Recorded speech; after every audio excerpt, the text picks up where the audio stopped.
Arbolarte taldekideok lan sakona egin dugu, orain ikusiko dozue. Azpiko irudian, bi somorro agertzen direnez, gu bi desberdinak aipatu ditugu, badaezpada. Ardi eta kaparra. Gero pertsona bakoitzak 5 euskalkietako bat irudikatzen du.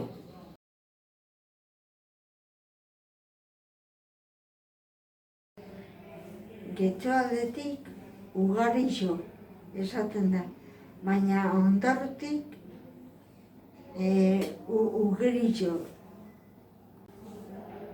Leku gehienetan mariposa esaten da, baina adibidez getxo aldetik txipigeta esaten da. Eta Afrikatik zorgimitzi esaten dabe.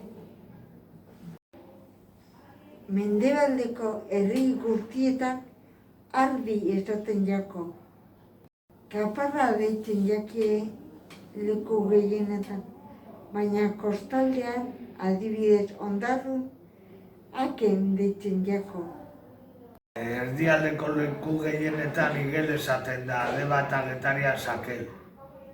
Leku pilotan tximeleta esaten da, baina adibidez Elgoibar aldetik Mitxilikotoi. Leku gehienetan Arkakuso esaten da, Donosti aldean Arkakuso. Deban eta Getarian Lakasta esaten diote, Donostitik Amezketara Akaina. Badakigu ere La Paz horri ere erabiltzen dela.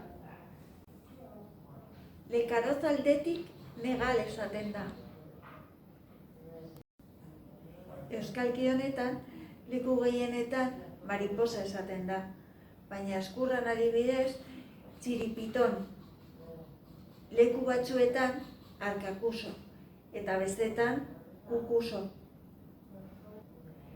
Leitzaldean artapo esaten da, alkortzen aldiz alkani. Baigorrin hiel esaten da eta Luisairen gibela. Leku batzuetan mariposa esaten da eta adibidez Lapurditik pinpilipausa esaten da. Kukusu da gehien erabiltzen dena. Senperen lakain eta adibidez Baigorritik lakasta esaten dute. Leku gehienetan nola esaten da, Maria? Israel. Baina Sotan herrian adibidez nola esaten da? Iren. Zuberotarrak nola esaten dute, Maria? Bilun. Maria, eta somorro honeri nola esaten dute? Gizo. Kiso. Eta honeri, Maria? Nakatz. Ondo. Jo, pitxu, jo! Bi eta 3. Gora, gora, gora, gora!